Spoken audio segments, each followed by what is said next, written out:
የብልጽግናው አገዛዝ አዲስ አበባ የኦሮሚያ አካል እንድትሆን አማራጭ ሐሳብ እንዲቀርብ ማድረጉ ተሰምቷል። አዲስ አበባና ድሬዳዋ የአስተዳደር ሁኔታቸውን የሚወስን አማራጭ ሐሳብ ቀርቧል። የአገዛዙ ስልታዊ የፖለቲካ ሸፍጥና ሴራዎች ተጋልጠዋል። ቀዳሚ መረጃችን ነው። የፋኖ ኃይሎች በወለጋ በሚገኝ አገዛዙ ወታደራዊ ካምፕ ላይ ጥቃት በመሰንዘር ከፍተኛ ጉዳት ሲያደርሱ፣ የአገዛዙ ኃይል በበኩሉ በወሎ ቤተ አማራና ጎጃም አዋሳኝ በሚገኝ ደጋም ላይ የአየር ድብደባ መፈጸሙ ተሰምቷል። በሌላ መረጃ በሲዳማና ኦሮሚያ ክልል መካከል ዳግም ግጭት ተቀስቅሷል። ግጭቱን ቀድመው የቀሰቀሱት የኦሮሚያ ሚሊሻዎች የሲዳማ ክልል አርማን ማቃጠላቸው፣ የአካባቢውን መንግስታዊ መዋቅር ማፍረሳቸውን የተመለከተ ዝርዝር መረጃ ይዘናል። የህወሓት ፖለቲካዊ አመራሮችና ወታደራዊ አዛዦች ከወትሮው የተለየ የጦርነት ቅስቀሳ ላይ ተጠምደዋል። በወሎ ቤተ አማራ፣ ራያ ዋግኽምራና በጎንደር ተከዜ ቀጠናዎች በኩል ለውጊያ ዝግጁነት ወታደራዊ ስምሪት መሰጠቱም ታውቋል። በዝርዝር ይደመጣል። የሱዳን ጦርነት ወደ ኢትዮጵያ ተስፋፋ ማለት መላው ምስራቅ አፍሪካ አደገኛ ጦርነት ውስጥ እንደገባ ይቆጠራል። በቀጣይም በቀጠናው የተስፋፊ ጦርነት ስጋት አለ ሲል ዓለም አቀፉ ሚዲያ ዘ ጋርዲያን አዲስ ትንታኔ አስነብቧል። የሱዳን የውክልና ጦርነት ወደ ኢትዮጵያ ተስቦ በመግባት ሂደት ላይ ባለበት በዚህ ወቅት ዓለም አቀፉ ሚዲያ በጉዳዩ ላይ በይዘቱ ጠንካራ ትንታኔ ይዞ ወጥቷል። ለሰዓቱ የመረጥንላችሁ ቀጠናዊ ዜና ትንታኔያችን ነው። ሰላም ጤና ይስጥልን ውድ የጣና ቲቪ ተከታታይ ቤተሰቦቻችን፣ አብራችሁን ስትቆዩ እነዚህና ሌሎች ዝርዝር መረጃዎችን ታደምጣላችሁ። አክብሮታዊ ግብዣችን በማስቀደም ወደ ሰዓቱ ዜናና መረጃዎቻችን እናመራለን። የብልጽግናው አገዛዝ አዲስ አበባ የኦሮሚያ አካል እንድትሆን አማራጭ ሐሳብ እንዲቀርብ ማድረጉ ተሰማም። አዲስ አበባና ድሬዳዋ የአስተዳደር ሁኔታቸውን የሚወስን አማራጭ ሐሳብ መቅረቡም ተመላክቷል። ኦህዴድ ብልጽግና በበላይነት በሚመራው ሀገራዊ የምክክር ጉባኤ የሚል መጠሪያ በተሰጠው የፖለቲካ ጉባኤ ላይ የወደፊቱን የኢትዮጵያ ጣፈንታ ወደ አደገኛ ሁኔታ የሚወስዱ የፖለቲካ ሸፍጦችና ሴራዎች በውይይት ስም መቅረባቸው ተሰምቷል። በተለይም የአዲስ አበባና ድሬዳዋ ከተማ አስተዳደሮችን ጨምሮ የክልሎችን የአደረጃጀት ቅርጽ ለውጠዋለው በሚል ውይይት ስም በኦህዴድ ብልጽግና እንዲሁም ተልዕኮ በወሰዱ የፖለቲካ ኤጀንቶች በኩል እየቀረቡ ያሉ ሐሳቦች በከፍተኛ ሸፍጥና ሴራ የተሞሉ እንደሆኑ ተጠቁሟል። ከዚሁ ጉዳይ ጋር በተያያዘ ኮሚሽኑ ለተመካካሪዎች አቀረባቸው በተባሉ የሀገራዊ ምክክር አጀንዳዎች የውይይት መሪ ጥያቄዎች ሰነድ መሰረት የአዲስ አበባ ህጋዊ አቋም 4 አማራጮች ቀርበውለታል። ተመካካሪዎች 4ቱን አማራጮች በመገምገም የከተማዋን ህጋዊ አቋም የተመለከተ ምክረ ሐሳብ እንዲያመነጩ የሚጠይቅ ሲሆን በሰነዱ ከተዘረዘሩት አማራጮች ውጭ ተጨማሪ አማራጭ ማቅረብ ስለመቻል አለመቻሉ ሰነዱ አያመላክትም። በጉዳዩ ላይ የወጣው መረጃ እንደሚያመላክተው አዲስ አበባን የኦሮሚያ አካል ማድረግ አንደኛው አማራጭ ሲሆን ሌሎች 3 አማራጮች ደግሞ ሁለተኛ አሁን ባለችበት ሁኔታ የፌደራል አካል ማድረግ፣ ሶስተኛ ራሷን የቻለች ክልል፣ በአራተኛ ደረጃ ደግሞ ሲቲ ስቴት ወይንም ራስ ገዝ ማድረግ የሚሉ በሰነዱ ላይ የቀረቡ አማራጮች መሆናቸው ተመላክቷል። አዲስ አበባ ከኦሮሚያ ክልል ጋር ያላት ግንኙነት፣ የከተማዋ በጀት ድርሻ ጉዳይ፣ የፌደራል ዋና ከተማ ጉዳይ፣ የአዲስ አበባ ፖሊስና ፍርድ ቤት ጉዳይ፣ የከተማዋ ወሰንና የቦታ ስያሜዎች፣ የከተማዋ የሥራ ቋንቋ እንዲሁም የከተማዋ ታሪካዊ ቅርሶች አካታችነት ጉዳይ በውይይት ስም የሚቀርቡ የሴራ ፖለቲካው አካል መሆናቸው በመረጃው ላይ ተመላክቷል። በእነዚህ አማራጮች ውስጥ ከፍተኛ የተወያይ ቁጥር ያስገባው ኦህዴድ ብልጽግና በራሱ ፍላጎት ውሳኔዎችን ሊያስወስን እንደሚችል ታውቋል። በዚህ የፖለቲካ ጉባኤ ላይ የሚወሰኑ ውሳኔዎች 130 ሚሊዮን ህዝብ እጣ ፈንታ እንዲወስኑ መፈቀድ እንደሌለባቸው ጥያቄዎች የተዘጋጁላቸው የምክክር ንዑስ አጀንዳዎች ሆነው በሰነዱ ቀርበዋል ያሉት የመረጃው ምንጮች አዲስ አበባ በፌደራል መንግስትነት ላይ ስለሚኖራት ውክልና እና የፌዴሬሽን ምክር ቤት ውክልና ጉዳይ ግን በንዑስ አጀንዳነት ሳይካተቱ ቀርተዋል ነው ያሉት።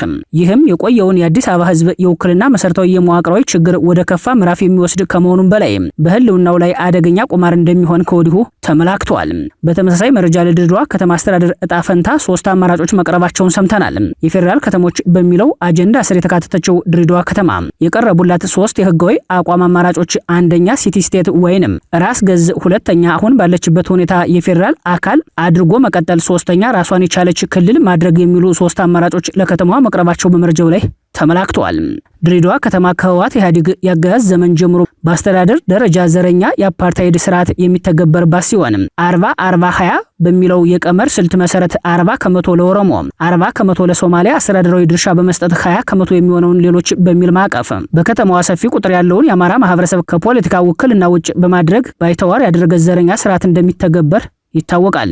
እስካሁን ባለው የከተማዋ እጣ ፈንታ ላይ የወሳኝነት ሚና ያላቸው ኦሮሞና ሶማሌ ሲሆኑ በአዲሱ አማራጭ ሰነድ ከተማዋ በኦሮሚያ ወይንም በሶማሌ ክልል ውስጥ እንድትሆን የሚጠቁሙ አማራጮች አልተካተቱም።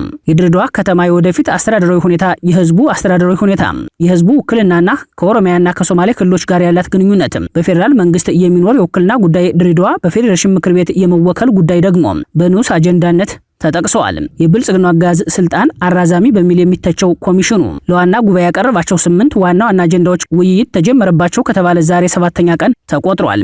ውይይቱ ከመጀመሩ በፊት አጀንዳዎቹ ይፋ መሆናቸውን ተከትሎ አንድነት ለአማራ ህልውና፣ አንድነትን የመሰሉ በስር ነቀል ለውጥ የሚያምኑ የህልውና ትግሉ ደጋፊዎች የምክክር ኮሚሽኑን አጀንዳዎች ዓለም አቀፉን ማህበረሰብ ለማጭበርበር የሚደረግ ግርግር ሲሉ የተቃውሞ መግለጫ ማውጣታቸው ይታወሳል።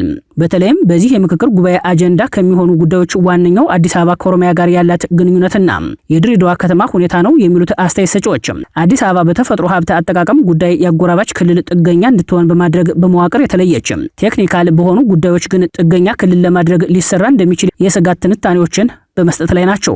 ከሁሉ በላይ የትጥቅ ትግል ላይ የሚገኙ የፋኖ ኃይሎችን ጨምሮ ሌሎች ኃይሎች የተጠናከረ እንቅስቃሴ ላይ ባሉበት ሁኔታ እየተካሄደ ነው የሚባለው የምክክር ኮሚሽን ዓለም አቀፉን ማህበረሰብ ከማደናገር የዘለለ ዋጋ እንደማይኖረው የፖለቲካ ታዛቢዎች ጠንካራ ትችታቸውን መሰንዘራቸውን እንደቀጠሉ ነው። የፋኖ ኃይሎች በወለጋ በሚገኝ አጋዞ ወታደራዊ ካምፕ ላይ ጥቃት ሰነዘሩ። በሌላ በኩል በሲዳማና ኦሮሚያ ክልል መካከል ዳግም ግጭት መቀስቀሱ ተሰምቷል። በወለጋ ቢዛሞ ቀጠና ራስን የመከላከል ትግል ላይ የሚገኙት የፋኖ ኃይሎች በአጋዙ ላይ የተቃጣውን የዘር ማጥፋት ዓላማ ያለው ዘመቻ ከመመከት ወደ ማጥቃት ምዕራፍ መሸጋገራቸውን የሚያሳዩ መረጃዎች መውጣታቸው ቀጥሏል። የፋኖ ኃይሎች ከሰሞኑ በዚሁ ቀጠና በአጋዙ ወታደራዊ ካምፖችና እግረኛ ወታደሮች ላይ ከፍተኛ ጥቃት መሰንዘራቸውን ከአካባቢው ምንጮች ሰምተናል። እንደ መረጃው የፋኖ ኃይሎች በምስራቅ ወለጋ ውስጥ በተለያዩ ወረዳዎች በሚገኙ የአጋዙ ወታደራዊ ካምፖችና እግረኛ ወታደሮች ላይ ጥቃት መፈጸማቸውን ተከትሎ ከባድ ውጊያ ተቀስቅሷል። በውጊያው የደረሰው ዝርዝር ጉዳት እስካሁን ባይታወቅም በአጋዙ ወታደራዊ ካምፕና እግረኛ ወታደሮች ላይ ከባድ ሰብአዊ፣ ቁሳዊና ወታደራዊ ኪሳራ ደርሷል ነው የተባለው። ጥቃቱ የተፈጸመው በምስራቅ ወለጋ ዞን ጉቶ ጊዳና እንዲሁም ሱብስሬ በተባሉ 2 ወረዳዎች መርካቶና ሎጎ ተብለው በሚጠሩ አካባቢዎች ላይ ሲሆን በወታደራዊ ካምፕ ውስጥ የነበሩ የአጋዙ ወታደራዊ አዛዦች ጭምር ጉዳት ማስተናገዳቸው በመረጃው ላይ ተመላክቷል። ይህ በእንዲህ እንዳለ በሲዳማና ኦሮሚያ ክልል መካከል ዳግም ግጭት መቀስቀሱ ተሰምቷል። ግጭቱን ቀድመው የቀሰቀሱት የኦሮሚያ ክልል ሚኒሻዎች ሲሆኑ ሚኒሻዎቹ በቀጥታ የሲዳማ ክልል አርማን በማቃጠልና መንግስታዊ መዋቅርን በማፍረስ አደገኛ ወረራ ማድረጋቸው የአካባቢው የዜና ምንጮች ዘግበዋል። በሲዳማና ኦሮሚያ ክልል ምስራቅ ጉጂ ዞን አቅራቢያ በሚገኙ አዋሳኝ ቀበሌዎችም በተቀሰቀሰው ግጭት የበርካታ ሰዎች ህይወት እንዳለፈ ተጠቁሟል። በተጨማሪም ግምቱ በውል ያልታወቀ ሀብትና ንብረት መውደሙም ተመላክቷል። ባለፈው ግንቦት 9 ቀን 2018 ዓ.ም በኦሮሚያና ሲዳማ አዋሳኝ አካባቢዎችም የተከሰተው ግጭት በመጀመሪያው ቀን ከ17 በላይ ሰዎችን ህይወት መቅጠፉ ይታወሳል። ከምስራቅ ጉጂ የተነሱ የኦሮሚያ ልዩ ኃይልና የሚሊሻ አባላት የመከላከያ ፌዴራል ፖሊስን በመጣስ ወደ ሲዳማ ክልል በመዝለቅ ጉባ ሄማ ተብሎ የሚጠራውን አካባቢ መቆጣጠራቸውን ተከትሎ በሺዎች የሚቆጠሩ የሲዳማ ተወላጅ አካባቢው ነዋሪዎችም ከመኖሪያ ቀያቸው ተፈናቅለዋል። በምስራቅ ጉጂ ዞንና በምስራቅ ሲዳማ ዞን አዋሳኝ ወደሚገኙ ጌልጃ ወረዳ ጉባ ሄማ አካባቢ የገቡት የኦሮሚያ የሚሊሻ አባላት የአካባቢውን መዋቅር በማፍረስ ወረራ በፈጸሙ በሁለተኛው ወር ዳግም ግጭት መቀስቀሱ የችግሩን መወሳሰብ ያመላክታል ተብሏል። ከሲዳማም ክልል ጭሬ ወረዳ 7 ቀበሌዎችን ወደ ምስራቅ ጉጂ ዞን የጠቀለሉት የኦሮሞ ልዩ ኃይልና ሚኒሻዎች በአካባቢው በርካታ የሲዳማ ተወላጅ ንጹሃንን ማፈናቀላቸው ታውቋል። ከዚህ ቀደም በሁለቱ ክልሎች የጸጥታ ኃይሎች መካከል በተካሄዱ የተኩስ ልውውጦች የቆሰሉ በርካታ ሰዎች እንዳሉ የጠቆሙት ምንጮች በሲዳማ በኩል ወደ ጭሬ ወረዳ የመጀመሪያ ደረጃ ሆስፒታልና ወደ ሐዋሳ ሪፈራል ሆስፒታል ተወስደው ሕክምና እንደተደረገላቸው፣ በኦሮሚያ በኩል የቆሰሉት ደግሞ ወደ ምስራቅ ጉጂ ዞን ሆስፒታል መወሰዳቸውን ያስታውሳሉ። ግጭቱ ከተቀሰቀሰ ከ2 ወር በኋላ አሁን ዳግም ማገርሸቱ ነው የታወቀው። ከዚህ ቀደም በፍቅር ይኖሩ የነበሩት የኦሮሞና ሲዳማ ማህበረሰብ አባላት ኦህዴድ ብልጽግና በሚከተለው የግዛት ተስፋፊነት የተነሳ ተከታታይ ግጭቶች በመቀስቀስ ላይ መሆኑን የአካባቢው መረጃዎች ያሳያሉ። ይህ ዜና እስከተጠናቀረበት ሰዓት ድረስ የሁለቱ ክልል አመራሮች በጉዳዩ ላይ የሰጡት ምንም አይነት ማብራሪያ የለም። ሰላም ጤና ይስጥልን አድማጭ ተመልካቾች እንደምን ዋላችሁ። ወደ ዛሬው የግንባር መረጃችን ስናመራ በዛሬው ዕለት አሳዛኝ ክስተት ተፈጽሟል። በተለይም በወሎ ቤት አማራ እንደዚሁም በጎጃም ቀጠና መካከል በሚገኙ ሁለት ገዳማት ላይ የድሮን ጥቃት ተፈጽሟል። በተለይም በመካነ ሰላምና በመርጦ ለማርያም መካከል አባይ በረሃ አባይ ድልድይ መካከል ላይ የሚገኙ ሁለት ገዳማቶች አሉ።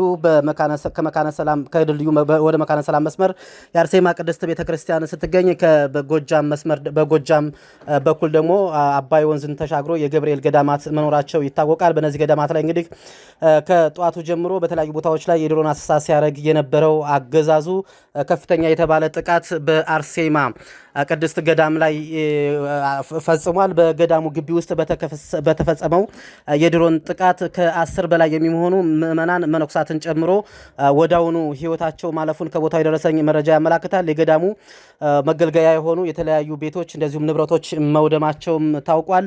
8 የሚሆኑት ምዕመናንና መነኩሳቶች ደግሞ ከፍተኛ ጉዳት ደርሶባቸው በዚህ ሰዓት በመካነ ሰላም ሆስፒታል ይገኛሉ። ጉዳቱ ከፍተኛ መሆኑን ከሆስፒታሉ የደረሰኝ መረጃ ምንጭ ያመላክታል። ከሆስፒታሉ ባገኘሁት መረጃ መሰረት ምዕመናኖቹ የመትረፍ ዕድላቸውም ዝቅተኛ ነው ተብሏል። መነኩሳቶችም አሉበት።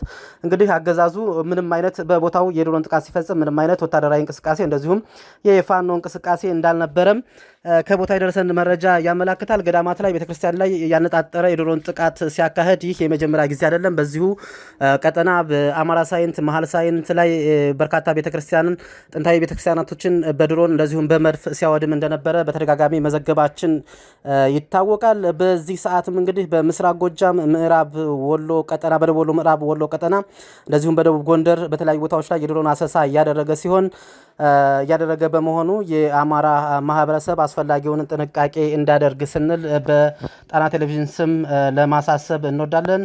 ለመረጃው ተስፋዬ ልሳኑ ነኝ ከዛው ከግንባር። የሱዳን ጦርነት ወደ ኢትዮጵያ ተስፋፋ ማለት መላው ምስራቅ አፍሪካ አደገኛ ጦርነት ውስጥ እንደገባ ይቆጠራል። በቀጣይም በቀጠናው የተስፋፊ ጦርነት ስጋት አለ ሲል ዓለም አቀፉ ሚዲያ ዘጋርዲያን ዘገበ። የሱዳን የውክልና ጦርነት ወደ ኢትዮጵያ ተስቦ በመግባት ሂደት ላይ ዓለም አቀፉ ሚዲያ ዘጋርዲያን በጉዳዩ ላይ በይዘቱ ጠንካራ ትንታኔ ይዞ ወጥቷል። የሱዳን የውክልና ጦርነት ወደ ኢትዮጵያ መስፋፋቱን በስጋት የተመለከተው ዘጋርዲያን ጦርነቱ ባጭሩ ካልተቋጨ በቀጣይ ጦርነቱ ከኢትዮ ሱዳን አልፎ መላው የምስራቅ አፍሪካ ቀጠናን ወደ ከፋ የደህንነት ቀውስ ውስጥ ይገፋል ብሏል። እንደ ዘገባው በኢትዮጵያ የሚገኘው የኡራ ስደተኞች መጠለያ ውስጥ የሚኖሩ 14500 የሚጠጉ የሱዳን ስደተኞችም ከአሰቃቂው የዳርፉር እና የካርቱም ጭፍጨፋ አምልጠው የመጡ ቢሆንም አሁን ግን የኃይል አሰላለፉ መስፋፋቱን ተከትሎ አድማሱን ባሰፈው ጦርነት በአደገኛ ታጣቂዎች ከበባ ውስጥ ገብተዋል። ይህ የጦርነቱ መስፋፋቱ ውጤት ነው ያለው ዘገባው ጦርነቱ ጂኦፖለቲካዊ ሽኩቻውን በእጅጉ አወሳስቦት የደረሰበትን ደረጃ አመላክቷል። በቀጣይ የሱዳን ብሔራዊ ጦር፣ የኤርትራ ጦር፣ የህወሓት ታጣቂዎችና የግብጽ ጦር በአንድ ወገን በመሰለፍ በብልጽግና ላይ ጦርነት ሊከፍቱ እንደሚችሉ በስጋት የተነተነው ዘጋርዲያን ጦርነቱ በዋናነት ኢትዮጵያን እንደሚጎዳ አጠቃላይ ለቀጠናውም አደገኛ የደህንነት አደጋን እንደሚጋብዝ አመላክቷል። ቀጠናዊ ጦርነቱ ኢትዮጵያና ሱዳንን ማዕከል ያደረገው የብልጽግናው አጋዝ ለሱዳኑ ፈጥኖ ድራሽ ኃይል ወታደራዊ ሰፈር በቤንሻንጉል ጉሙዝ ክልል በአሶሳ ዞን ውስጥ መስጠቱን ተከትሎ ሲሆን ይህም በቀጠናው ያለው ስውር እንቅስቃሴ ጨምሮ በመጨረሻም ራሱ ብልጽግናን ስጋት ላይ በመጣሉ ወታደራዊ ዝግጅት ማድረጉ ታውቋል። በዚህ ወታደራዊ ውጥረት በ10 ሺዎች የሚቆጠሩ ዜጎች በታጣቂዎች ከበባ ውስጥ ገብተዋል ተብሏል። የሱዳን የውክልና ጦርነት ወደ ኢትዮጵያ ተስቦ መግባቱን ተከትሎ በንጹሃን ላይ የሚደርሰው ጉዳት ተጠናክሮ የቀጠለ ሲሆን በቅርቡ በኢትዮጵያና ሱዳን አዋሳኝ ድንበር በምትገኘው ኩሙሩክ አካባቢ የድሮን ድብደባ መፈጸሙን ተከትሎ ኢትዮጵያውያን ዜጎች መጎዳታቸውን መዘገባችን ይታወሳል። የድሮን ድብደባው የተፈጸመው የካናዳው አላይድ የወርቅ ማውጫ ኩባንያ ሰራተኞች ላይ ሲሆን ከድሮን ጥቃቱ በተጨማሪ በካምፓኒው ሰራተኞች ላይ ተኩስ መከፈቱ አይዘነጋም። የአካባቢው ዜና ምንጮች እንደጠቆሙት የድሮን እና የተኩስ ጥቃቱ የወርቅ ማውጫ ካምፓኒው ኢትዮጵያዊ ዜግነት ባላቸው ሰራተኞች ላይ ያተኮረ ነበር። የሱዳን የውክልና ጦርነት ተስቦ ወደ ምዕራብ ኢትዮጵያ ቀጠናዎች መግባቱን ተከትሎ በቤንሻንጉል ጉሙዝ ክልል የሚገኙ ኢትዮጵያውያን በከፍተኛ የደህንነት ስጋት ውስጥ መውደቃቸው በተደጋጋሚ መዘገባችን አይዘነጋም። የህወሓት ፖለቲካዊ አመራሮችና ወታደራዊ አዛዦች ከወትሮው የተለየ የጦርነት ቅስቀሳ ላይ ተጠምደዋል። በወሎ ቤተ አማራ፣ ራያ፣ ዋግ ኽምራና በጎንደር ተከዜ ቀጠናዎች በኩል ለውጊያ ዝግጁነት ወታደራዊ ስምሪት መሰጠቱም ታውቋል። የህወሓት ወታደራዊ አዛዦች ሰሞኑን በልዩ ፕሮግራም ከተያዘው የጦርነት ቅስቀሳ ጎን ለጎን ወታደራዊ ግምገማና የስምሪት ክለሳ በማድረግ አዲስ ትዕዛዝ ማውረዳቸው ተሰምቷል። አዲስ ስምሪት ከተሰጠባቸው የጦር ግንባሮች መካከል አንዱ በሆነው በራያ ግንባር የሚገኙ የህወሓት ወታደራዊ አዛዦች በጨርጨር አካባቢውን አስተዳደሮች ሰብስበው ጦርነቱ በቅርብ ቀን ሊጀመር ስለሚችል አስፈላጊውን ዝግጅት እንዲያደርጉ የመጨረሻ ትዕዛዝ መስጠታቸውን ምንጮች ጠቁመዋል። ህወሓት ጦርነቱ በተጀመረ ቅጽበት ጮቤ በር አካባቢ የሚገኘው የምንሻ ኃይል የመጀመሪያው የጥቃት ኢላማ ለማድረግ ማቀዱ በወታደራዊ መረጃው ላይ ተመላክቷል። በሌላ በኩል ጀነራል ምግብ ኃይሌ በሽራሮ ከተማ ለሚገኙ ታጣቂዎቹ ወደ ሁመራ እንዲሰማሩና ዝግጁ እንዲሆኑ ትዕዛዝ ሰጥተዋል።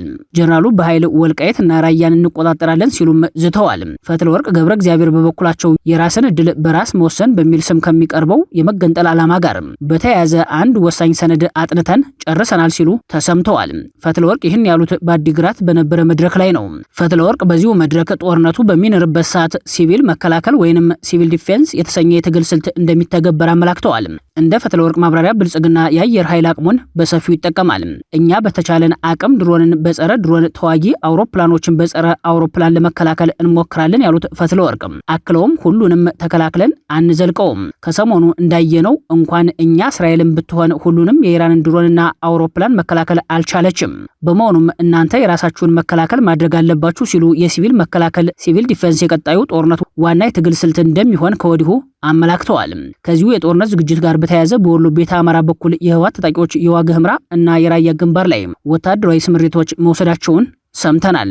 አርሚ 26 የተሰኘው የቡድኑ ክፍል ካገው ሸንጎ ታጣቂዎች ጋር በትግራይ ሳምሪ በአማራ በበርገሌ ዋግ እስከ ሐሙሲት ተፈላጊ ያለውን መስመር በፍጥነት እንዲዘጉ ዝግጁ መሆናቸው ተጠቁሟል። አርሚ 31 ከፊል ኃይሉ ካገው ሸንጎ ጋር ነቅሰንግና ጻግብጂ ሰቆጣ መስመርን እንዲቆጣጠሩ ዝግጁ መሆናቸው በወታደራዊ መረጃው ላይ ተመላክቷል።